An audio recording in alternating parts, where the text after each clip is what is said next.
Phew. Okay, I gotta admit, you weren't exaggerating about this article. Intense, right? Yeah, damn, their unity. Man, the title alone is like a punch in the gut. It's a wild ride for sure. No kidding. It's like we're jumping into the deep end of a worldview most people wouldn't even want to think about, let alone actually engage with. It's definitely out there. And to make it even wilder, they use that recent assassination attempt on Trump as like the starting point for this whole thing. Yeah, that's where it gets interesting. It's like they see that event, that moment of potential chaos and tragedy as this, like, I don't know, like a litmus test for how people view power. Exactly. They're not just saying, oh, this is terrible, like most people would. They're going a step further, suggesting that the whole thing exposes something fundamental about politics itself. It's like they're saying, this is what politics really is, beneath all the speeches and handshakes, a struggle for dominance where violence is always lurking beneath the surface.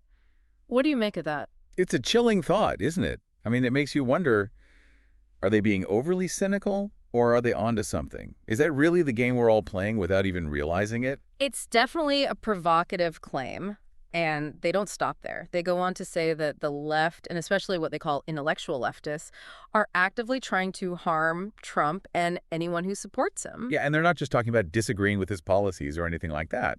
They're painting a picture of a group that's so disgusted by Trump, so opposed to his entire existence, that they'd be willing to condone violence against him and his supporters. It's important to be cautious here. While the author clearly feels strongly about this, it's crucial to remember that these are serious accusations without any concrete evidence presented in the article itself. You're absolutely right. We have to be careful about making those kinds of generalizations, especially when it comes to something as sensitive as violence. But even if we put those accusations aside for a moment, they're still pointing to something that's pretty interesting. This idea that there's this deep, maybe even dangerous divide in our society. Exactly. It's not just a political divide either, but something deeper. It's cultural, ideological, maybe even personal. They seem to be saying that this divide cuts so deep that it's threatening the very fabric of our society. It's like they're looking at the same events as everyone else, but they're seeing something much more sinister, a hidden power struggle playing out behind the scenes. And here's where it gets even weirder. They start talking about the calls for unity after the assassination attempt. You'd think they'd be all for that, right? Yeah, it seems counterintuitive. But no, they see it as suspicious, maybe even dangerous. Like there's an ulterior motive behind it. It's like they're saying there's this invisible hand, this system that works to maintain the status quo, to keep things as they are. And when they talk about silencing dissent, it's almost as if they see this system as self-preserving. Self-preserving how? Like it eliminates threats to its power, even if those threats come in the form of ideas, different ways of thinking, or challenging the established order. Okay, so they're suspicious of this system. They think it's threatened by real change, and they see these calls for unity as a way to shut down dissent. So they're suspicious of this system that wants to keep everything the same. They think it's threatened by real change, and they think all these people calling for unity are trying to shut down anyone who disagrees. But then the real question is, what do they actually want to happen? Well, this is where it gets really interesting, and this is where Trump comes back into the picture. They seem to actually believe that he has the potential to really shake things up, to break this system they're so wary of. Wait, so they want him to be even more disruptive? I mean, the guy's already turned politics upside down. It's like they're not just looking for policy changes or anything like that. They want a fundamental restructuring of power. And get this, they actually start talking about monarchy. Monarchy. Hold on, like kings and queens. In America. What is this? Game of Thrones now. Right. It seems crazy at first, but they're not actually calling for like a return to medieval times or anything. They're using monarchy as this metaphor, a way to think about leadership and what it really takes to wield real power. Okay, I'm listening. So how does that work? What are they saying about monarchy that's relevant to Trump and this whole system thing? They actually draw this really interesting parallel to like historical monarchies. They point out that being a ruler, a king or queen, often meant putting your life on the line. Think about someone like Julius Caesar, assassinated by his own senators. They're suggesting that Trump faces similar risks if he really tries to challenge the established order to overturn the system. Wow, okay, that's intense. So they're basically saying that if Trump really wants to upend things, he needs to understand that it might be dangerous, maybe even life-threatening. Exactly. They're saying that real power, the kind that can actually change the world, comes with real risks. You can't just ask the system to step aside and politely hand you the reins, you know? You have to be willing to fight for it, and that fight has consequences. So they admire that fearlessness, that willingness to put it all on the line that they see in those historical figures, those monarchs. It's like they want Trump to channel his inner king or something. In a way, yes. But here's the twist. They also seem kind of worried, like, what if Trump gets seduced by power? What if he gets caught up in the game and ends up becoming part of the very system he claims to It's like oppose? they're giving him a warning. Hey, don't get lost in the game because the game is rigged. Precisely. They seem to be wrestling with this tension, this desire for radical change, but also this deep skepticism about whether someone like Trump can actually pull it off without getting corrupted by the process. You know, it's kind of funny. This person, they don't even plan to vote, but they have all these strong opinions about how this whole thing should play out. Yeah. It's like they're more invested in the idea of Trump as a symbol than they are in Trump himself, Yeah. you know? That's a really good point. They seem less interested in the specific policies or even in Trump as an individual and more focused on this larger struggle between the individual and the system, this battle for true power. It's like they see this as a make or break moment for their whole worldview. If Trump plays it safe, makes compromises, goes along with the system, it'll prove that real change is impossible. And for them, that seems like a terrifying thought. Wow, there's a lot to unpack here.